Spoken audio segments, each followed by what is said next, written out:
সবাই কেমন আছো? অনেক দিন ধরেই ইউটিউবের জন্য কোনো ভিডিও আপলোড করা হয়নি।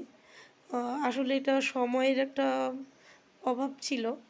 সবার পরীক্ষা, আমার নিজের একটু পরীক্ষা, এসব কারণে। কিন্তু খিদেটা তো ছিল মনে, যে কখন এসে নিজের চিন্তাভাবনাগুলো তোমাদের মধ্যে ব্যক্ত করব।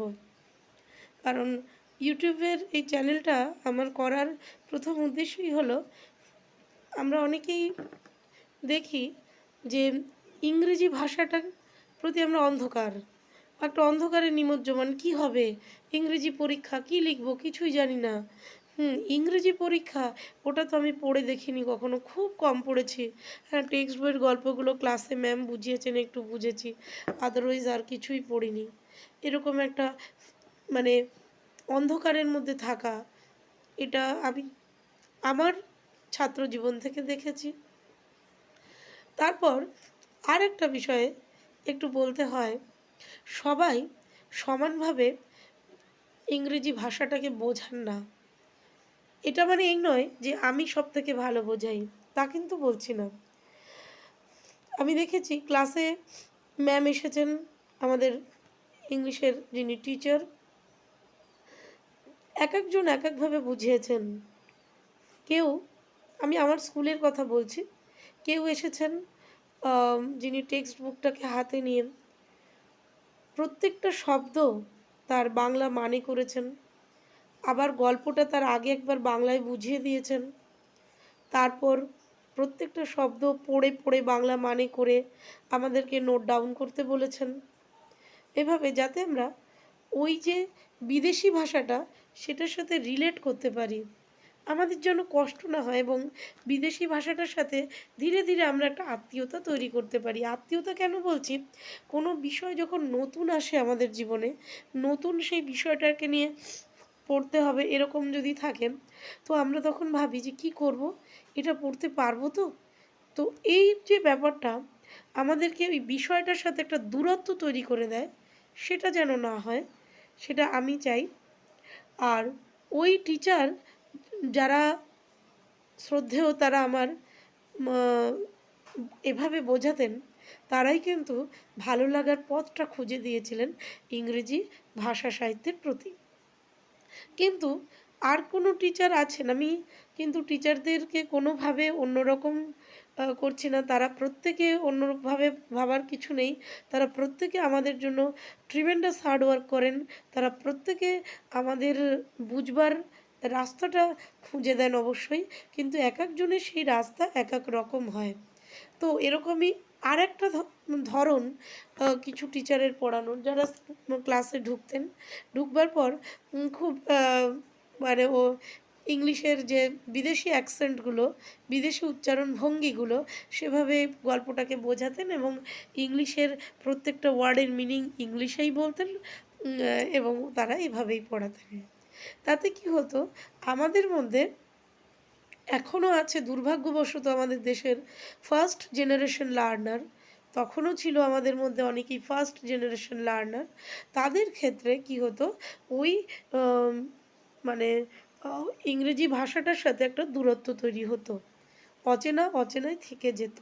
এটা আমি উপলব্ধি করতাম বেশি করে, কারণ আমি দেখতাম আমার বন্ধুদের মধ্যেও এই সমস্যাগুলো ছিল, আমারও কিছু কিছু ক্ষেত্রে হতো।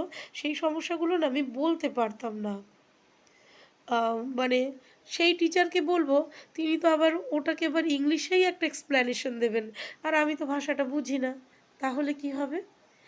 এই বোধটা থেকে আমার কিন্তু চ্যানেলটা তৈরি করলাম, আমি যে এই চ্যানেলটা থাকুক, যেখানে আহ, আমি আমার যথাসাধ্য চেষ্টা করব ইংরেজি ভাষার সঙ্গে বাংলা দুটোকে মানে ট্যালি করে বোঝানোর, ঠিক আছে, যাতে গ্রামাটিক্যাল দিক থেকেও, আমরা তো বাংলাকে আগে বুঝি, বাংলা তো আমরা আগে জানি, বাংলা আমাদের মাতৃভাষা, তো সেক্ষেত্রে গ্রামাটিক্যাল দিকেও যেন আমরা এভাবে চলতে পারি যে বাংলা ব্যাকরণের আশ্রয় নিয়ে আমরা ইংলিশ গ্রামারটা বুঝলাম, তাহলে আমাদের বোঝাটা আমার মনে হয় অনেক ভালো হলো। এটা আমি তাদের কথা বলছি, বিশেষ করে যারা একেবারেই গ্রাসরুট লেভেল থেকে ইংরেজি শিখছেন।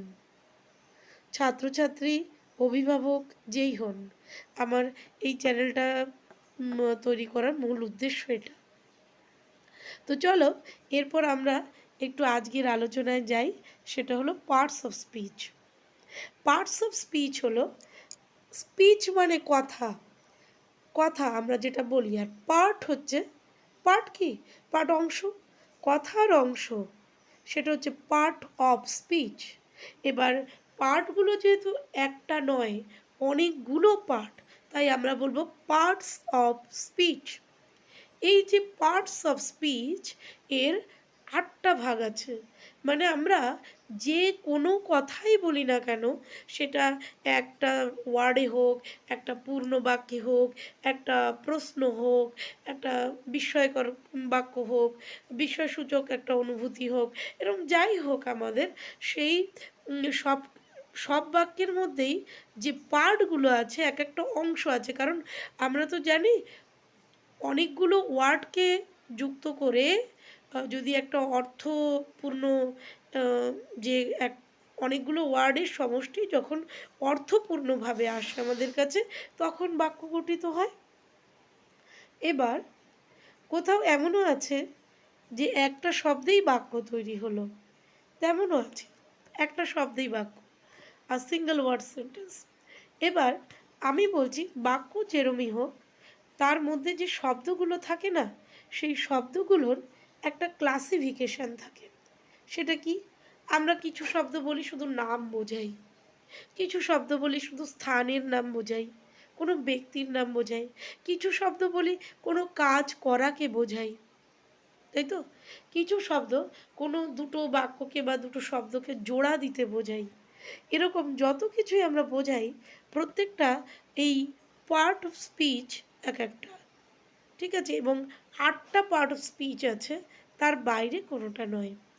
আমি এই পরবর্তী ভিডিওতে এক এক করে ওই পার্ট অফ স্পিচগুলোর আলোচনা করব। এক্ষেত্রে শুধু একটু বলে দিই কি সেই পার্টস অফ স্পিচগুলো। আমি পরপর বলি, তোমরা জানো সবাই, তবু আমি পরপর বলি। আমি ইংলিশেরটাই বলছি। Noun, noun, NOUN, noun. তারপর কি লিখব, প্রোনাউন, PRONOUN, প্রোনাউন।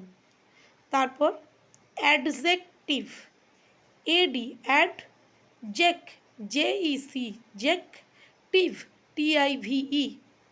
তারপর কি বলবো, ভার্ব, VERB। তারপর কি বলবো, অ্যাডভার্ব, ADVERB। হলো 5টা, noun, pronoun, adjective, verb, adverb. কিন্তু আছে তো 8টা, তাহলে কি আছে বাকিগুলো, প্রিপজিশন, কনজাংশন, ইন্টারজেকশন। প্রিপজিশন কি, PRE, প্রি, PO, পো, GSI, তারপর শন, TION, প্রিপজিশন। কনজাংশন, CON, কন, JUNC, TION, conjunction. Interjection, INTER, জেক, JEC, জেক, শন, TION, ইন্টারজেকশন। তাহলে আবার আমরা 8টা ভাগের নাম বলি, noun, pronoun, adjective, verb, adverb, preposition, conjunction, interjection.